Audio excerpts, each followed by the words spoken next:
Bonjour, aujourd'hui nous sommes à la ferme de Ménard sur le plateau de la Force pour rencontrer Marie qui va nous parler de médiation animale. Cette année, la vente de Bordeaux soutient l'acquisition de 2 chevaux pour des ateliers d'équithérapie ainsi que du matériel pédagogique et éducatif. C'est parti!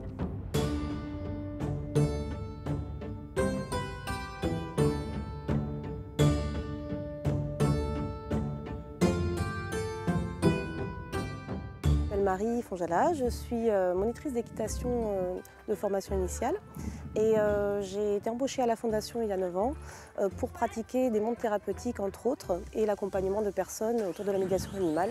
Nous avons voulu développer un atelier de médiation équine pour les personnes qui ne sont pas, dont les pathologies ne permettent pas de pouvoir être accompagnées sur des structures classiques des centres équestres. Nous essayons de développer un atelier qui pourrait les recevoir et pouvoir leur faire découvrir des nouvelles sensations, que ce soit affectives, que ce soit des capacités motrices, cognitives, travailler sur la mobilité. Dans le cadre du partenariat que nous avons avec le plateau technique et ses professionnels, c'est-à-dire des psychomotriciens, kinés, ergothérapeutes, nous allons travailler avec des patients ou des résidents qui auront des objectifs spécifiques au niveau de leur mobilité, de leur posture ou de la sensation tout simplement.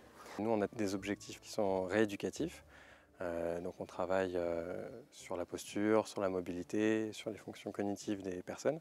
Bon, le but étant qu'ils puissent déployer leurs compétences pour leur autonomie et leur indépendance. Le but de la médiation et de passer par l'animal, c'est de médiatiser précisément la séance à travers un objet médiateur, donc là qui est vivant et donc qui crée tout de suite une dynamique et quelque chose de plus attractif, de plus ludique pour les patients, qui s'investissent du coup davantage, surtout du fait de leurs troubles et de leurs déficits. Sur la sphère cognitive, il y a l'aspect relationnel déjà, dans la prise en compte de l'altérité, donc de l'autre, du cheval en l'occurrence, qui est intéressante. Donc là, ça vient stimuler la personne dans sa perception de l'environnement, dans le fait que l'autre, le cheval l'approche, etc. Il va devoir gérer une forme de relation.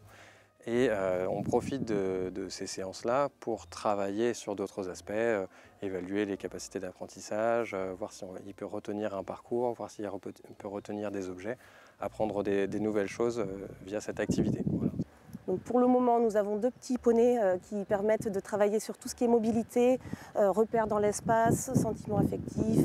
Et nous souhaitons pour la suite reprendre ces ateliers de monte thérapeutique avec des chevaux qui seraient formés pour pouvoir recevoir des personnes qui aient des pathologies plutôt lourdes. L'intérêt d'avoir un cheval, c'est la hauteur.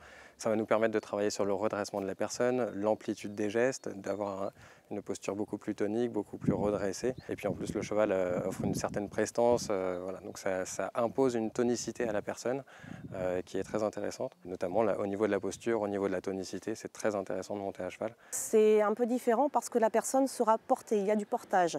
Donc c'est un mouvement, c'est une sensation, c'est tout un ensemble de paramètres qui vont être nouveaux pour la personne. Un sentiment de liberté et de mobilité aussi de déplacement pour ceux qui sont en fauteuil par exemple. Donc, mais nous pouvons aussi également, avec un support de chevaux adapté, proposer des montes animatoires, plus animatoires, qui s'adressent à tout profil de personnes. Dans la dynamique de la médiation équine, on pourrait travailler des choses complètement différentes et du coup s'adresser à des patients de manière un peu différente pour des sujets et des objectifs un peu différents. Le matériel effectivement entre en jeu également, surtout pour les personnes les plus dépendantes, notamment une selle par exemple de double monte où le professionnel peut monter à l'arrière de la personne, le maintenir pour qu'il puisse profiter du mouvement et du déplacement mais en toute sécurité. Et également au niveau de l'accompagnement des personnes formées pour pouvoir accompagner toutes ces interventions autour de l'animal. L'équipe de la Fondation John Bost et notamment de la ferme et du plateau technique sera présent à la vente de Bordeaux le 22 mars pour présenter notre atelier de médiation équine et canine, mais également expliquer pourquoi nous souhaitons acheter 2 chevaux grâce aux bénéfices de cette vente pour pouvoir développer notre projet. Nous avons constaté que la demande était forte, que les résidents étaient investis. Nous espérons que vous serez nombreux à pouvoir participer à ce beau projet. L'équipe sera présente le 22 mars à la vente de Bordeaux pour vous présenter ce projet et échanger bien volontiers avec vous.